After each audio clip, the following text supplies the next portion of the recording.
اگر کوئی آدمی یہ کہے میں نے اس زمین کو آسمان بنتے دیکھا ہے، میں نے اس آسمان کو فرش بنتے دیکھا ہے، ہو سکتا ہے میرے رب نے کیا ہو، وہ سچا ہو۔ لیکن اگر کوئی یہ کہے مشرق سے لے کر مغرب تک، شمال سے لے کر جنوب تک، عرش معلیٰ سے لے کر تحت ثری تک محمد عربی کے بعد کسی ماں نے کسی نبی کو جنا ہے، یہ نہیں ہو سکتا۔ ستمبر کی 6 تاریخ یہ بھی اہمیت کا حامل، اور 7 تاریخ یہ بھی اہمیت کا حامل۔ 6 ستمبر میں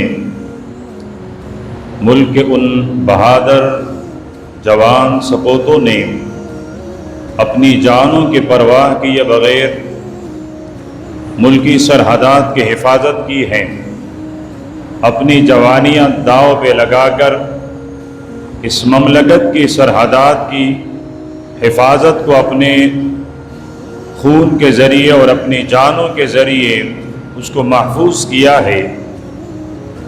یقیناً وہ بھی ہمارے بھائی، وہ بھی ہمارے بیٹے، وہ بھی ہمارے جسم کا حصہ، وہ ہمارے معاشرے، ہمارے تمدن کا حصہ رہے ہیں، وہ بھی قابل داد، قابل تحسین۔ ان کی شہادت کو بھی سلامی دیا جانا مناسب ہے، بلکہ زندہ قوموں کی یہی ایک پہچان ہوتی ہے کہ وہ اپنے ہیروز کو یاد رکھتے ہیں اور وہ اپنے ہیرو کو بلاتے نہیں ہیں، اور ان کی تاریخ کو نسل نو کے لیے عزم اور حوصلے کا ایک فخر اور چٹان بنا کر پیش کرتے ہیں۔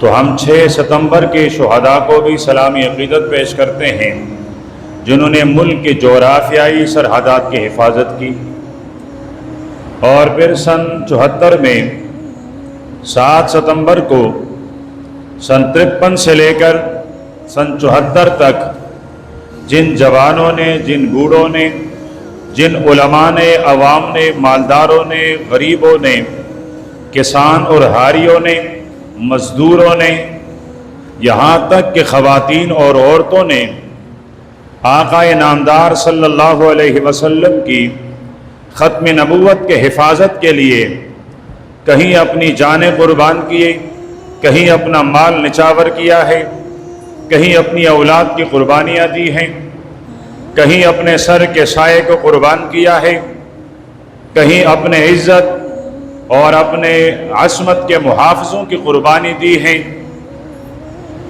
تو وہ لوگ بھی بجا طور پر خراج تحسین کے مستحق ہیں کہ ان کو بھی خراج تحسین پیش کی جائے، ان کو بھی خراج عقیدت پیش کی جائے، ان کو بھی سلامی عقیدت پیش کی جائے۔ اور بالخصوص جب سن 74 سے لے کر آج 7 ستمبر تک 50 سال پورے ہونے پر کہ ان کی جوانیاں، ان کی زندگیاں، ان کے خون کا ہر قطرہ اتنا جاندار تھا کہ 50 سال گزرنے کے باوجود بھی قادیانی ملعون وہ ختم نبوت کے دیوار میں، ختم نبوت کے قصر میں ڈاکہ زنی نہ کر سکیں، اور ان کے خون سے، ان کے جانوں سے ایک سد سکندری بنی، اور جنہوں نے آقا نامدار صلی اللہ علیہ وسلم کی عصمت اور حرمت کی حفاظت کی ہے۔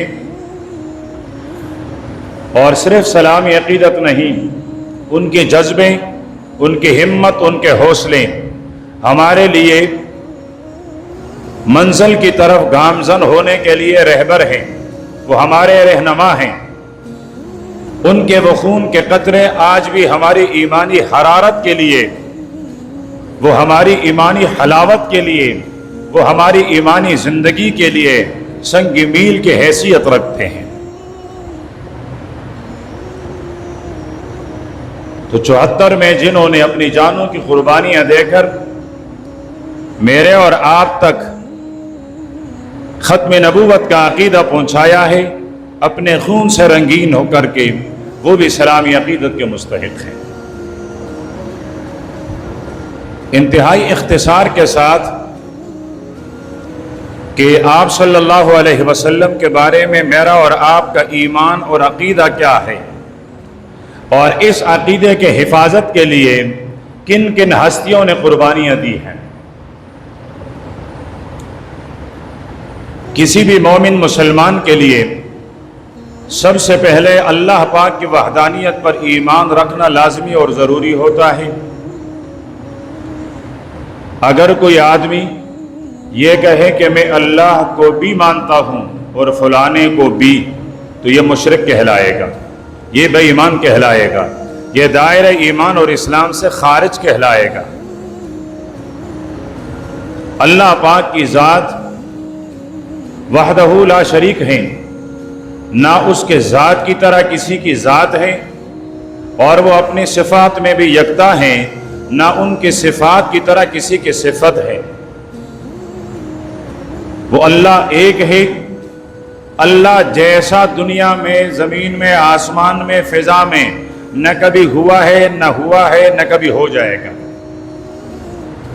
اسی طرح اللہ پاک کے صفات میں سے جس طرح رزاق ہیں، خالق ہیں، قادر ہیں، منتقم ہے، رحمان ہے، رحیم ہے، حنان ہے، منان ہے، حی ہے، ممیت ہیں، قوی ہیں، حسیب ہیں، 99 اللہ پاک کے صفات ہیں۔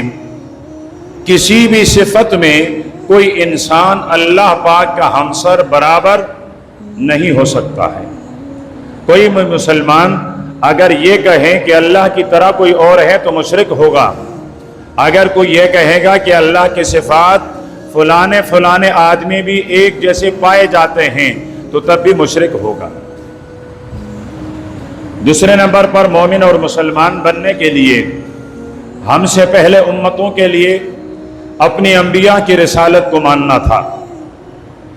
حضرت آدم علیہ السلام سے لے کر حضرت عیسیٰ روح اللہ تک جتنے انبیاء آئے ہیں، ان کے امتوں کے لیے، امتیوں کے لیے، ان پر ایمان لانے والے، ان کے حواریین کے لیے یہ لازمی تھا کہ یہ مانیں کہ ہمارے ہاں جو مبعوث ہستی ہیں وہ اللہ کی طرف سے ہیں اور وہ سچا ہے۔ اگر کوئی اس وقت اللہ کو تو مانتا تھا، لیکن اللہ کے انبیاء میں سے حضرت نوح علیہ السلام، حضرت شیش، حضرت آدم علیہ السلام، حضرت داؤد اور سلیمان علیہ السلام، حضرت موسیٰ اور حضرت ہارون علیہ السلام، حضرت زکریا اور حضرت یحییٰ علیہ السلام، حضرت عیسیٰ اور حضرت یحییٰ علیہ السلام، غرض کسی بھی نبی کو نہیں مانتا تھا تو وہ کافر تھا، وہ دائرہ ایمان اور اسلام سے خارج تھا۔ جب ہماری امت کے باری آئی ہے، رب کے بعد ہمیں اپنے پیغمبر کو ماننا ہے کہ ہمارے پیغمبر وہ سچے ہیں، انہوں نے جو پیغام ہم کو دیا ہے وہ حق اور سچ ہیں، لیکن صرف اس پر ہم کامل مومن نہیں بنیں گے، اس پر ہماری ایمان کامل نہیں ہوگی، بلکہ لازمی اور ضروری ہوگا کہ ہم یہ بھی مانیں کہ ہمارے آقا سچے ہیں اور آخری نبی ہیں۔ ہمارے آقا، اس کے تعلیمات وہ سچے ہیں لیکن آخری تعلیمات ہیں، ان پر اتری ہوئی کتاب قرآن پاک حق اور سچ ہیں لیکن آخری کتاب ہے۔ یہ بھی ماننا ہوگا اور یہ انکار کرنا ہوگا کہ قیامت کے صبح تک قرآن کی طرح کوئی کتاب نہیں آ سکتی اور محمد عربی جیسا کوئی نبی نہیں آ سکتا۔ یہ ہمارے ایمان کا حصہ ہوگا کہ خاتم الانبیاء کو مانیں گے اور اس کے علاوہ کسی بھی آنے والے جو اپنے آپ کو نبوت کا دعویدار کہلائے، اس کی نبوت کا انکار بھی کرنا ہے۔ اللہ پاک کروڑہ رحمت نازل فرمائی امام ابو حنیفہ رحمۃ اللہ علیہ کے مرقد پر۔ کسی نے پوچھا اگر کوئی یہ دعویٰ کرے کہ میں پاک پیغمبر کے بعد نبی ہوں، رسول ہوں، میرے پاس آسمانی وحی آتی ہیں، تو ہم کیا ان سے دلیل طلب کر لیں گے کہ آپ دلیل بتائیے، کس دلیل کے بنیاد پر آپ آخری نبی ہیں، کس دلیل کے بنیاد پر آپ کی کتاب وہ آسمانی کتاب ہیں، کیا ہم ان سے دلیل کا مطالبہ کریں؟ تو امام صاحب نے فرمایا کہ نبی آخر الزمان محمد عربی صلی اللہ علیہ وسلم کے بعد کسی بھی نبی کے بارے میں دلیل طلب کرنا، فرمایا یہ انسان بھی کافر ہے، یہ بھی کفر ہے۔ ہمارے پاس ایک ہی دلیل ہے، اس دلیل کے بعد ہم کسی دلیل کو بھی ماننے کو تیار نہیں، کہ اب یہ ممکن ہے کہ آسمان نیچے آ کر فرش بن جائے، یہ ممکن ہے کہ زمین یہ اوپر جا کر آسمان بنے، میرا رب قادر ہے۔ اگر کوئی آدمی یہ کہے میں نے اس زمین کو آسمان بنتے دیکھا ہے، میں نے اس آسمان کو فرش بنتے دیکھا ہے، ہو سکتا ہے میرے رب نے کیا ہو، وہ سچا ہو۔ لیکن اگر کوئی یہ کہے مشرق سے لے کر مغرب تک، شمال سے لے کر جنوب تک، عرش معلیٰ سے لے کر تحت ثری تک محمد عربی کے بعد کسی ماں نے کسی نبی کو جنا ہے، یہ نہیں ہو سکتا ہے۔ یہاں دنیا میں لوگ کہتے ہیں کہ جی آپ مجھے جو کچھ بھی کہیں میرے ماں باپ کو نہ کہیں، میں اپنے بارے میں تو سب کچھ برداشت کر لوں گا لیکن اپنے ماں باپ کے بارے میں نہیں۔ کوئی کہتا ہے آپ مجھے جو بھی کہیں میرے خاندان کو جو بھی کہیں لیکن میں نے فلاں لیڈر کو کچھ نہ کہیں، وہ میری سرخ لکیر ہیں، وہاں تک آؤ گے تو پھر میں آپ کے دوستی اور کسی چیز کا لحاظ نہیں رکھوں گا۔ تو پھر میں بھی کہتا ہوں بحیثیت مسلمان، بحیثیت مومن، محمد عربی صلی اللہ علیہ وسلم، اس کی ذات، اس کی رسالت، اس کی نبوت میری سرخ لکیر ہے، اور اس سرخ لکیر پر میں صرف اپنے آپ کو نہیں، اپنی مال کو نہیں، اپنی ذات، اپنی جائیداد کو نہیں، اپنی زندگی کا قیمتی ترین سرمایہ اپنے اساتذہ اور اپنے ماں باپ کی قربانی کے لیے تیار ہوں۔ اس لیے کہ آج اگر مجھے کلمہ ملا ہے، آج اگر مجھے انسانیت کی زندگی ملی ہے، آج اگر میں حیوانیت سے الگ اور جدا ہوں اور ایک اعلیٰ اور عزت والی، وقار والی زندگی گزار رہا ہوں، تو یہ مرہون منت ہے میرے آخری پیغمبر کا۔ اگر وہ پیغمبر نہ ہوتا، آج ماں باپ، اولاد، بیٹے، بیٹیاں، بہن، ان کی تمیز بھی نہ ہوتی۔ آپ یورپ میں جائیے، حالانکہ وہ ایک آسمانی مذہب کے دعویدار ہیں، اپنے آپ کو عیسائی کہتے ہیں، اپنے آپ کو یہودی کہتے ہیں، لیکن اس کے باوجود یقینی طور پر نہیں کہا جا سکتا ہے کہ وہاں ماں ماں ہے، بیٹا بیٹا ہے، بیٹی بیٹی ہے، بہن بہن ہے۔ ممبر پر بیٹھ کر میں ذرا وضاحت کے ساتھ، مجھے مناسب نہیں لگتا، جہاں اپنی اولاد ہی اپنی ماؤں کی گودے ہرا کر رہی ہوں، کیا وہ بھی اس قابل ہیں کہ وہ میرے نبی کے بارے میں کچھ کہیں؟ جن کی ذات، جن کی نسلیں مشکوک ہیں، کیا وہ میرے پیغمبر کے بارے میں، میرے پیغمبر کے ماننے والے مسلمانوں کے بارے میں کچھ کہہ سکتے ہیں؟ الحمدللہ ہم مسلمان یہ کہہ سکتے ہیں میرا والد فلاں ہے، میرا دادا فلاں ہے، میرا پردادا فلاں ہے، میرا سکردادا فلاں ہے۔ یہ پاکیزہ نسل اگر مجھے ملی ہے تو وہ محمد الرسول اللہ صلی اللہ علیہ وسلم کے اس رسالت کا صدقہ ہے، یہ اس رسالت کے صدقے میں مجھے ملی ہے۔ آج میرا مسلمان دکان پہ جاتا ہے، حلال گوشت خریدتا ہے اور حلال گوشت کھاتا ہے۔ یہ حلال، یہ تمیز کس نے پیدا کروائی ہے؟ اس کے مقابلے میں ساری یورپی دنیا حلال اور حرام کو نہیں، بس گوشت ملنا چاہیے جس چیز کا بھی ہو۔ کتے بھی کھائے جا رہے ہیں، خنزیر بھی کھائے جا رہے ہیں، گدھے بھی کھائے جا رہے ہیں، سب کچھ کا وہ بڑے شوق کے ساتھ اس کا جو ہے وہ سوپ بنا کر پیتے ہیں۔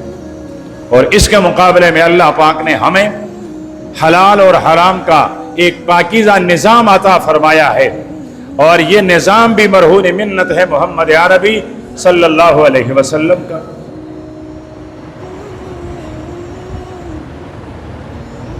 آپ صلی اللہ علیہ وسلم آخری پیغمبر، آخری نبی ہیں، یہ ایمان کا حصہ ہے۔ اس کے بغیر کوئی بھی آدمی مومن مسلمان نہیں ہو سکتا۔ سرور دو عالم صلی اللہ علیہ وسلم کی زندگی کے آخری وقت ہیں، آخری دن ہیں، آخری مہینے ہیں، آخری ساعات ہیں۔ یمن کے یمامہ صنعاء یمن سے ایک آدمی پیغام بھیجتا ہے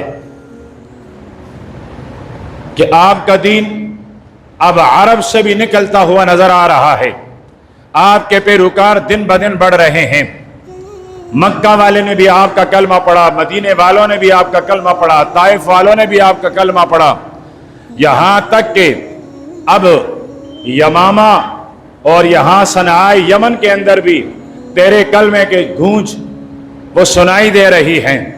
آئیے ہم آپس میں معاہدہ کر لیتے ہیں، وہاں مکہ اور مدینے کے لیے نبی آپ ہو جائیں، یہاں یمن کے لیے نبی اگر یہاں کے لوگ مجھے مان لیں، وہاں تیری حکومت، یہاں میری حکومت، وہاں آپ کی بادشاہت، یہاں میری بادشاہت، وہاں لوگ آپ کی رعایا، یہاں لوگ میری رعایا، میری اور آپ کی نبوت میں اشتراک، میری اور آپ کی نبوت میں شراکت داری ہو جائے گی۔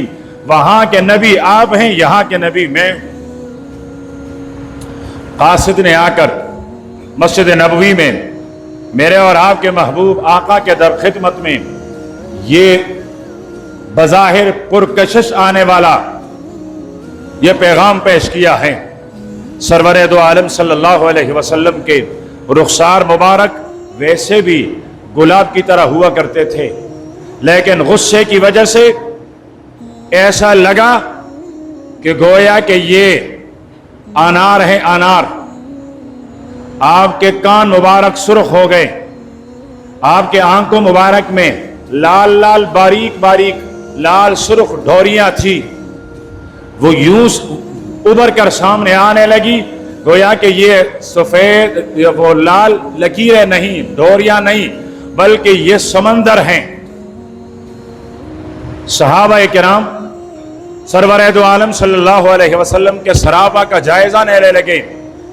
کسی نے کہا مجھے مسلمان ہوتے ہوئے 20 سال گزرے ہیں، کسی نے کہا 17 سال، کسی نے کہا 16 سال، کسی نے کہا 10 سال، 5 سال، 3 سال، 1 سال۔ میں نے اپنے آقا کو اس جلال میں آج تک کبھی نہیں دیکھا۔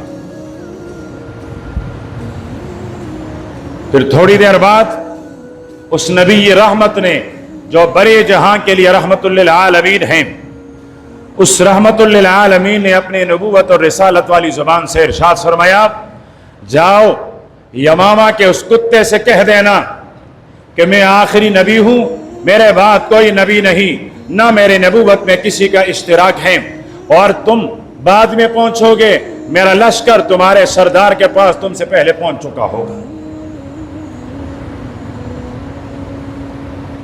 آپ صلی اللہ علیہ وسلم کا دنیا سے وصال ہوتا ہے، انہی لوگوں میں سے ایک آدمی وہ اس کے پاس جا کر پیش ہوتا ہے، اسے لایا جاتا ہے کہ کیا تم یہ اقرار کرتے ہو کہ محمد عربی صلی اللہ علیہ وسلم اللہ کے نبی ہیں اور آخری ہیں؟ اس نے کہا جی، میری زبان نہیں، میرے جسم کا ایک ایک حصہ یہ شہادت اور یہ گواہی دیتا ہے کہ محمد عربی آخری نبی ہیں۔ پھر اس نے کہا کہ اس کے ساتھ مجھے بھی نبی مانتے ہو؟ اس نے کہا پتہ نہیں کیوں میرے کانوں میں آواز نہیں آ رہی ہے۔ اس نے دوبارہ پوچھا، اس نے سہبارہ پوچھا، جواب یہی آیا، پتہ نہیں آپ کیا کہہ رہے ہو، میرے کانوں میں آواز نہیں آتی۔ قربان جاؤں اس صحابی کے تلوے مبارک کے ساتھ جو مٹی لگی ہوئی ہیں وہ میرے آنکھوں کا سرما بنے۔ کیا جرت تھی، کیا بہادری تھی، کیسا مذاق اڑایا کہ تم اور نبی، میں تمہیں اپنے نبی کا شراکت دار مانوں کہ جب مجھے آواز ہی نہیں آ رہی ہے۔ اس نے کہا اچھا اس کا ایک ہاتھ کاٹو، کاٹا گیا۔ پھر پوچھا گیا محمد عربی کے بارے میں، اس نے کہا اشہد ان محمد رسول اللہ۔ پھر اس نے پوچھا ایک ہاتھ کو کٹوانے کے بعد مجھے اس نبی کے ساتھ نبوت میں ہمسر اور برابر مانتے ہو؟ اس نے کہا آواز ہی نہیں آ رہی، آواز ہی نہیں آ رہی۔ اس نے کہا دوسرا ہاتھ کاٹو، دوسرا ہاتھ بھی کٹوایا۔ پھر پوچھا، اس نے کہا آواز نہیں آ رہی ہے۔ اس نے کہا ظالم دونوں ہاتھ کٹوا گئے ہیں، لہو لہاں ہے، خون بہ رہا ہے، اب تو سن لے۔ اس نے کہا نہیں، سن نہیں سکتا ہوں، جس دن سے سنا ہے اشہد ان محمد رسول اللہ، اس کے بعد ان کانوں نے گوارا ہی نہیں کیا کہ کسی اور کے بارے میں سنیں۔ وہ آواز ہی اتنی باریک، لطیف اور حلاوت بری تھی کہ میں برداشت بھی نہیں کر سکتا۔ اس نے کہا چلو پھر اس کا ایک کان کاٹ دو، کاٹا گیا۔ پھر پوچھا، اس نے کہا سنائی نہیں دیتا ہے۔ اس نے کہا ایک آنکھ نکال دو، نکلوایا گیا۔ اب اس نے کہا نہیں، دوسری آنکھ نکالو، نکلوایا گیا۔ نہیں، اس نے کہا دوسرا کان بھی کاٹو، کٹوایا گیا۔ اس نے کہا اب بتایا نہیں۔ اعضاء کو ہار کی طرح پرو کر تقسیم کروایا، جس طرح ہم کسی دھولے پر پھول کا چھڑکاؤ کرتے ہیں، اسی طرح انہوں نے اپنے ایک ایک اعضاء کو، جسم کے ایک ایک حصے کو محمد عربی صلی اللہ علیہ وسلم کی ختم رسالت پر قربان تو کیے، لیکن زبان سے یہ کہنا گوارا تک نہ کیا کہ میں کسی اور کو بھی نبی بنا لوں۔ تو آخر میں اس بدبخت نے کہا جس زبان سے یہ محمد عربی کی شہادت اور گواہی دیتا ہے اس زبان کو کاٹ دیا جائے۔ زبان کو کٹوایا، لیکن محمد عربی کے علاوہ کسی کو نبی ماننا تسلیم نہیں کیا۔ یہ لوگ تھے جنہوں نے ختم نبوت کے لیے قربانیاں دی ہیں۔ حضرت ابو بکر رضی اللہ تعالی عنہ ختم نبوت کا سب سے پہلا محافظ ہے۔ حضرت ابو بکر اس امت کا سب سے پہلا مسلمان، اس امت کا سب سے پہلا صحابی، اس امت کا سب سے پہلا کامل ایمان، اس امت کا سب سے پہلا جنت میں جانے والا، اس امت کا سب سے بڑا سردار، اور وہی اس امت میں سب سے پہلے ختم نبوت کا محافظ ہے۔ جب اسود عنسی نے دعویٰ کیا نبوت اور رسالت کا، تو حضرت ابو بکر رضی اللہ تعالی عنہ نے لشکر بھیجی ہے، اور ان میں سے ایک ابو مسلم خولانی ہے۔ وہ اسود عنسی کے پاس پہنچے، اس نے کہا مجھے نبی مانتے ہو؟ اس نے کہا آسمان نیچے آ سکتا ہے، زمین اوپر جا سکتی ہے، میرے جسم کے ٹکڑے ٹکڑے ہو سکتے ہیں، لیکن ابو مسلم تجھے نبی مانے یہ نہیں ہو سکتا ہے۔ میں نے ایک دفعہ پڑھا ہے کلمہ شہادت کہ اشہد ان لا الہ الا اللہ واشہد ان محمدًا عبدہ ورسولہ، یہ کلمہ میری زندگی کا حصہ بن گیا ہے۔ اب میں جان تو دے سکتا ہوں، لیکن اس کلمے کے ساتھ بے وفائی نہیں کر سکتا۔ آگ جلائی گئی، اس کو آگ میں ڈالا گیا، لیکن وہ آگ گلزار بنا۔ یہ میرے محمد عربی کے امت کا ابراہیم ہے۔ ایک وہ ابراہیم ہے جس کو نمرود نے آگ میں ڈالا، میرے رب نے فرمایا یا نار کونی بردن وسلام علی ابراہیم، فرمایا میرے خلیل پر ٹن درمیانہ ہو جا، وہ گلزار بنا۔ 40 راتیں 40 دن گزارے بڑے ہنستے کھیلتے ہوئے۔ کسی نے پوچھا ابراہیم زندگی کے سب سے بہترین دن، فرمایا وہ جو آگ میں گزرے تھے۔ اور میرے اور آپ کے امت کا خلیل، میرے اور آپ کے امت کا ابراہیم حضرت ابو مسلم خولانی، آگ میں ڈالا گیا، آگ نے نہیں جلایا۔ پھر دوبارہ پھر سے بارہ بہت کوشش کی، لیکن وہ زندہ صحیح سلامت باہر نکل آیا۔ وہاں سے ہجرت کرتا ہوا وہ مدینے پہنچا، مسجد نبوی میں بیٹھا ہے قربان جب حضرت عمر تشریف لائیں، مہمان ہیں، فرمایا کہاں سے آئے ہو؟ اس نے کہا مہمان ہوں، یمن سے آیا ہوں۔ اس نے کہا صنعائی یمن میں ہمارے ایک بھائی کو آگ میں ڈالا گیا، اس پر آگ اللہ نے گلزار کر دیا ہے، وہ میرے آقا کا ابراہیم بنا ہے، کیا بتا سکتے ہو اس کا نام کیا ہے؟ تو اس نے کہا مجھے معلوم نہیں، لیکن لوگ اس کو عبداللہ کہتے ہیں۔ اس نے کہا اچھا، کہتا ہے یہ کہانی سچی ہے؟ اس نے کہا جی بالکل، میں نے اپنی آنکھوں سے دیکھا ہے، صرف سچی نہیں میں اس کا چشمدید گواہ ہوں۔ اس نے کہا عبداللہ ابن سور کہیں تم خود تو نہیں ہو؟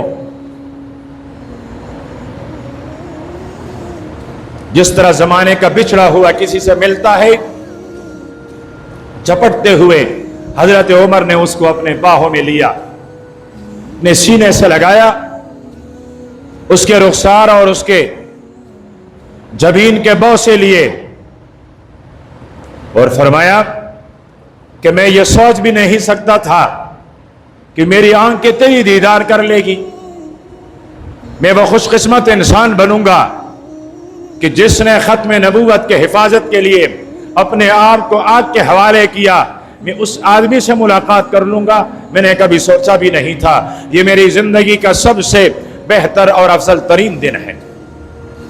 پھر اس کو اٹھا کر حضرت ابو بکر کے پاس لے گئی، فرمایا تم ختم نبوت کے محافظ، یہ تیرے جان نثار، یہ تیرے سپاہی ہے۔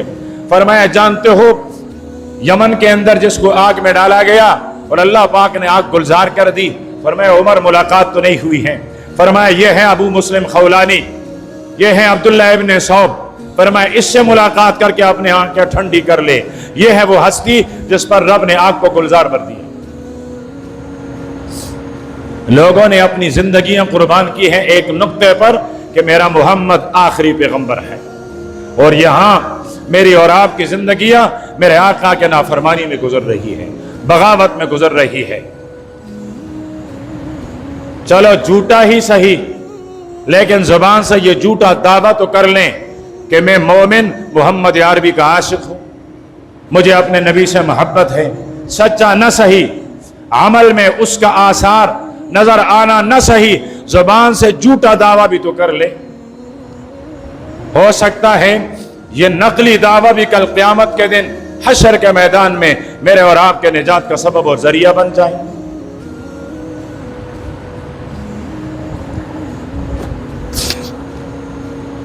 حضرت حبیب ابن زید رضی اللہ تعالی عنہ، ایک تاریخی روایت کے مطابق یہ حضرت خدیجہ رضی اللہ تعالی عنہ کے فرزند ہیں، اور حضرت خدیجہ میری اور آپ کی مسلمانوں کی سب سے پہلی سب سے بڑی ماں ہے۔ پہلے شوہر سے ان کا ایک بیٹا تھا، تاریخ لکھتا ہے کہ وہ ایک بیٹا حبیب ابن زید ہے، اور یہ سب سے پہلا پروانہ ہے جو ختم نبوت پر جس نے اپنے آپ کو قربان کیا ہے، یہ پہلا شہید ہے۔ اور پھر حضرت ابو بکر کے دور سے لے کر حضرت عمر کے دور تک جتنے صحابہ کرام وہ جنہوں نے ختم نبوت کے لیے اپنی قربانیاں پیش کی ہیں وہ 12,000 لوگ ہیں، 12,000 صحابہ۔ ان میں 700 قرآن پاک کے حافظ جن کے سینے قرآن پاک کے نور سے منور تھے، 700 سینے قربان کر دیے گئے صرف آقا کے ختم نبوت پر۔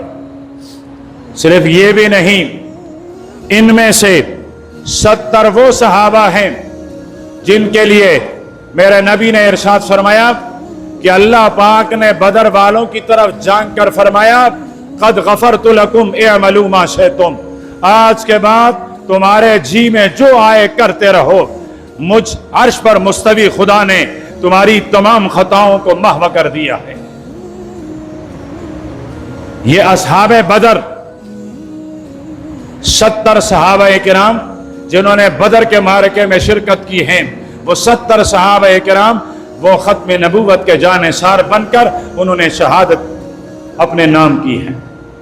کتنے عظمت والے لوگ تھے، کتنے ہیرے تھے جو اس کے لیے قربان کیے گئے ہیں۔ یہ کوئی معمولی لوگ نہیں تھے، ان کی جوانیاں، ان کی زندگیاں معمولی نہیں تھی، انہوں نے اپنی جوانیاں قربان کی ہے۔ ختم نبوت کے لیے کس کس کی قربانی کو دیکھا جائے، تاریخ بری پڑی ہے۔ کمی صرف یہ ہے کہ میری اور آپ کی زندگی ختم نبوت کے لیے کسی بھی قربانی سے خالی ہے۔ افسوس یہ ہے، المیہ یہ ہے، ورنہ تاریخ میں ایسے اولاد، ایسے بچے، ایسے جوان ضرور ہیں جس پر تاریخ فخر کرتی ہے۔ ایسی مائیں تاریخ وہ بری پڑی ہیں جن پر بجا طور پر تاریخ فخر کرتی ہے۔ لیکن میرا اور آپ کا مال، میری اور آپ کی زندگی، میری اور آپ کی جوانی میرے محمد عربی کے کس کام آئی ہے؟ میں نے اپنی زندگی کا کون سا حصہ اپنے نبی کے لیے، اس کی دفاع کے لیے، اس کی رسالت کے لیے، اس کی سنت، اس کی زندگی کے پیروی پہ لگایا ہے؟ یہ المیہ ہے۔ مجھے یاد آئے بابا ہزارہ حضرت غلام غوث ہزاروی رحمۃ اللہ علیہ، کیا انسان تھے۔ ہمارے ایک وزیر اعظم گزرے تھے سکندر مرزا، اس نے تانا دیتے ہوئے کہا تھا کہ میں تم سب مولویوں کے لیے